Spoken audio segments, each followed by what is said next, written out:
Writers Read by Lit Tracy, getting that book in children's hands. Hi, I'm Tracy Grice and welcome to the Writers Read podcast. One of the quotes that inspires me in my practice as a teacher, in fact it's the one that sits front and centre of my desk at school, is written by Nancy Atwell, an internationally acclaimed author, and she says that for students of every ability and background, it's the simple, miraculous act of reading a good book that turns them into readers. Because even for the least experienced, most reluctant reader, it's the one good book that changes everything. The job of adults who care about reading is to move heaven and earth to put that book into a child's hands. And that's why this podcast exists.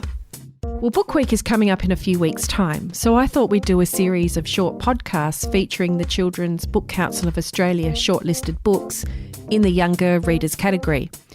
This is a category I always find a little tricky in terms of reading aloud to my students because novels, take a longer time to read than picture books. So what I'm going to do is use the Writers Read podcast as a resource for my students in the lead up to Book Week. I'm going to set up a QR code at my school that students can access with their iPads, and then they'll be able to hear the author read an excerpt from their shortlisted book. As you always hear in the Writers Read podcast, I have a short chat with the author about their life as a reader, but for these special edition podcasts, we use the chat to explore the Book Week theme of Find Your Treasure. As you're probably aware, these authors are national authors, so catching up with them face to face was difficult. These special episodes have been recorded via Skype. First up, we have Bren MacDibble, who is currently travelling around Australia on a bus. In this episode, Bren reads from her award-winning book, How to Be. How to Be has been shortlisted for a Queensland Literary Prize, a South Australian Festival Literary Prize, an Oralis Award and a Ditmar Award. Let's jump straight into hearing Bren read from How to Be. Bren, can you set the book up for us? Okay, it's a time after all the bees have died. There are no bees, and there's been a massive famine, so it's set 30 years past that point. And poor families have moved to the country, and what the fruit farmers do is get the children of the poor families to hand pollinate the apple trees because the children are light and fast and can run through. So the bit I'm going to read is the foreman of the farm wanting to hire 2 more children to be bees, which is hand pollinators for the farm. I race to the meeting point down in apples, but 11 pests are already there. I smile at my friend Applejoy and he smiles back. It's going to be me and him, like always. Peony, are you 10 yet? Foreman asks when he sees me, his fluffy eyebrows pushed down towards his nose. Yeah, boss. I lie and look all Kaz. He nods, and I join the other kids waiting. Pomegranate digs me in the back with her pointy finger to tell me she knows I'm lying. Cha, I whisper. Foreman tells us what to do to try out to be a bee. I've seen bees working. I know how it's done. He hands us a leather cord, and when we all have one, Foreman says, go. The pests rush first to the pile of poles and then to the feather box and scuffle over the feathers. I get my pole and stand back. I don't need those old rummage-through muck feathers. I reach into my pocket and pull out feathers from my chooks, the best bum fluff, the softest, fluffiest feathers. I lash them to the end of my wand like I've seen bees do, and then I run to Foreman. I done, boss, I say. He checks my lashing, nods and hands me a pouch of stamens. He nods towards the trees. Row 1. I'm proud like I'm going to bust. This is how I always imagined. Me first with the lashing. I run fast down to the apple trees. Pomegranate is right behind me. She got a nod from Foreman and she's running to row 2. I'm light, I'm quick, but Poms can run along fence tips wide as my thumb. I seen her practicing. She's long keen on being a bee. I scramble into the branches of the first tree, old, thick, and spread wide, easy. I dip my wand into the pouch. The other end tangles in the branches. Pom sits hers on the ground before she climbs. I'm too stupid for not remembering. That's how bees do it. I check over my shoulder. Foreman's busy checking lashings. Maybe he's not seen me do it wrong. I pull the end of the wand out from the branches and start along a branch. A stick jams in my legs and I trip and fall straight out of the tree. I land on my stomach in the dirt. Pom sniggers and scrambles up her tree. She stuck the end of her wand into my legs. Cha! I whisper and scramble to my feet. Foreman don't like bees who fight. He's ripped bee vests right off the backs of bees who fight. I climb into my tree. Foreman's still busy, didn't see me fall, but I've lost my lead. Poms is already doing one side of her tree. I flick the feathers from flower to flower, every flower I can reach, and 'cause I'm fast and light and a good climber, I can pretty much reach them all. This tree will have lots of fruit soon, and Foreman will remember that the first row was the one peony done. Poms is running up to the main branches of her tree without hanging on to anything. She's heavier than me, but faster 'cause of her balance. She jumps down and runs to her next tree. Applejoy has his lashing knotted, and he runs past to row 4 just as I jump from my first tree. Go, P, he says. Go, Age, I say back. I dip the wand in my pouch with a big show in case Foreman's watching, so he can see I did it proper before I climb the tree. The pouch is already half empty. I don't know if I'll have enough to finish the whole row. I spilled some when I fell. I don't want to tell Foreman I spilled some, so when he comes to check my skills, I just smile. Good bee, he says. I'm full to bursting again. I will be a bee today. I jump down and run to the next tree. Poms is just ahead of me. She looks over her shoulder and scowls like a dried apricot that I'm catching her. There's 5 trees each in our rows, and when I get to my last tree, there's not enough stamen powder in my pouch to cover the feathers properly. I can pretend, but it's important to get powder on every flower. That I know for sure. If the last tree in my row has no fruit in a few weeks' time, Foreman will be telling me all about it and asking for my bee vest back. I run 2 rows down to where AJ's in his 4th tree. I'm out and I've got one more tree, I tell him, holding up my pouch. He holds out his and lets me dip. He's a good friend. Go, go, I tell him, and he goes back to work. Poms is already in her 5th tree. Foreman's watching us both. We're the leaders. He's seen me reload from AJ's pouch. He'll guess I spilled. I scramble into the tree and get to work, touching each of the flowers gently. I jump down just after Poms, and we race to Foreman. We arrive together because I'm faster at running. Foreman nods and puts Poms first in line and me behind. That don't mean anything, I tell myself. AJ races the girl from row 3 and beats her to stand in line behind me. Being first or second doesn't mean you're instant beat. Foreman has to like your style. You have to be gentle to the flowers and branches and not clumsy. With 4 of us done, Foreman blows his whistle and the other pests run up from their rows to hear who has won. It was one of us 4. AJ pats my back. He thinks it's me. I hope it's him as well, not Poms, because she's too heavy and mean. Foreman gets out 2 new black and yellow striped vests. The newbies are... He stops and looks at us all, me especially. I think my heart is going to slide out my mouth. And then there's a big reveal. Okay, so you've whet our appetite now for what's going to happen. Can you give us any clues? Can you leave us with some sort of question or dilemma? Well, will Peony's path to being a bee be a smooth one? Well, you know what you have to do. If you want to find out, you need to get that book in your hands.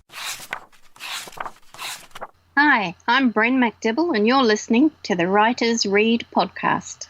Now it's time to hear more from Bren. So, Bren, normally, I guess when you're having these kind of chats with people, you're talking about your life as a writer. But what we're doing in this podcast is focusing in on your life as a reader. So, this chat that we're going to have is particularly themed around the Book Week theme of Find Your Treasure. And I have to say that when I was younger, I never really found treasure in books. And it wasn't until I was a bit older, perhaps in sort of my later teen years, that reading became a treasured time for me. So I was wondering, have you always treasured books and reading? Yes, I have. I have a brother who's about a year older than me, so he'd already started school. So my earliest memory is nobody teaching me to read until he learned to read. So I'm 4 years old and I'm memorising all my books, and then I'm running around yelling at people reading my books because no one would hear me read, because I wasn't allowed to read until he had grasped it. So, oh, how interesting. So it's a mark of my character that people had said, no, you can't read. And the first thing I want to do at 4 years old is learn how to read. Absolutely, persistence. So people would say, shut up, stop yelling at me, because couldn't read. I couldn't read till I went to school. So I just used to memorize books and yell at people. So, which sounds very peony, doesn't it? I was thinking the same thing. So did it kind of feel like you're like a horse waiting to bolt, I suppose? You just really wanted to get onto this reading thing and make it happen. Yes, yeah, I just wanted to learn how to read. I was so angry that I had to wait till my brother grasped it. Wow. Like, that's not fair. I know. So how did that then play out once you started school? You were obviously really ready to get going with it. Yeah, I did. As soon as they started showing me how to read, I was right onto it and trying to learn everything I could about reading and just for the fun of reading, I think. And I've always read. I haven't always written. Okay. Yeah, I only wrote in my teenage years for a while and then stopped through my 20s. But, so I haven't always written, but I've always read a lot. And we never had much access to libraries or, we never had bookshelves at home. So it was always just school libraries and just term time when I could read. So I think the fact I didn't have a lot of access to books also made me want them more and treasure them more, maybe. Absolutely. So when you think about, perhaps a most treasured place that you like to read, given your early circumstances, was there a specific treasured place, or was it wherever you could get access? Usually, just reading in bed or hiding and lying on bed in my room. And I've got 3 brothers, so there was one of the books we did own was Dune, which was a massive volume not for kids. Mm-hmm. That was pretty much the only book we'd have all through summer holidays. So there was always a massive fight for Dune. So there would be one of us sitting at the top of the tree trying to read Dune where no one else could reach them. So I couldn't climb the tree good enough. Oh, so not like Peony then. No, that was my wish to be able to climb to the top of the tree. So aside from that series then, did you have any other treasured series or authors as a child growing up? I went through all the Nancy Drews and all the regular stuff, I think, that kids my age were reading. I used to own a book called Baby Island where 2 girls get shipwrecked with masses of babies, and I don't know why I loved that one. I just think there were no adults in it. I had to look after all these babies, these 2 girls. Wow. Really limited. But, yeah, that's an old classic that I read and reread. Okay. So around this time of year in libraries, we see lots of, quotes around the book week theme to, get children reading, entice children into books. And one of the ones I read recently was books are like a treasure chest for the mind. So what treasure do you find in reading? There's the obvious treasure of empathy with people from different lifestyles and different countries. Mm-hmm. I was really interested to read We Need New Names by Novaya Bulawayo, who grew up in shanty towns in Zimbabwe. Mm-hmm. And just the life of a child in a shanty town was really very interesting because I've been there, so it's nice to get an insider view of growing up there. But also a lot of facts. You can learn a lot of facts from reading. Like it's like you don't even have to study because quite often there's a lot of factual stuff laced into fiction. Like if you read Dragonfly Song, you're getting a bit of Minoan history. Yes.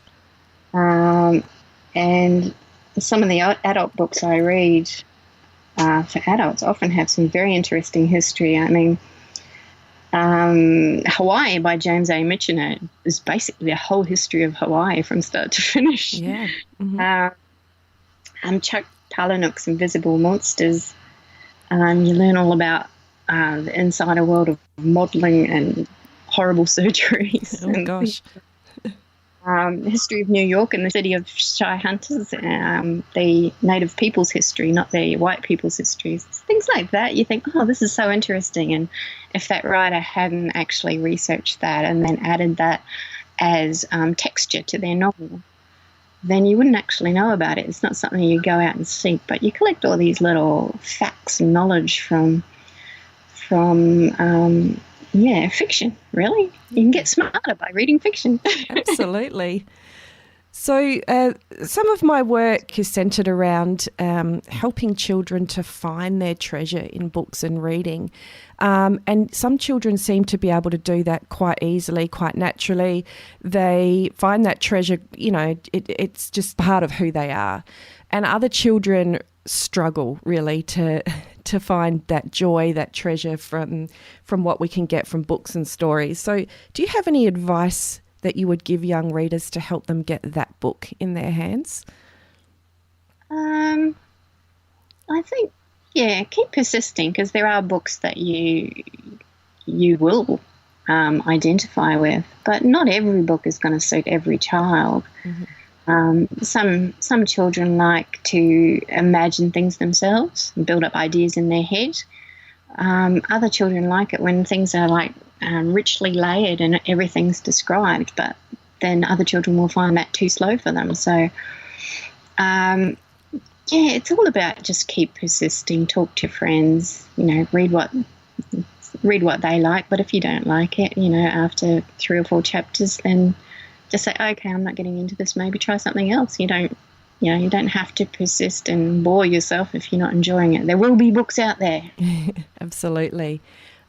Okay, well, thank you for your time, Bren, and we're looking forward to hearing the announcement in Book Week for who wins the Book of the Year for younger readers. So all the best with the upcoming announcement. Thank you very much. In the coming weeks, you'll hear more from this year's Younger Readers shortlisted authors. Feel free to use these as a resource in your Book Week celebrations. Writers Read by Lit Tracy. Getting that book in children's hands. Follow us on Facebook, Twitter and Instagram @Writers Read by Lit Tracy, a Dave and the Beanstalk production.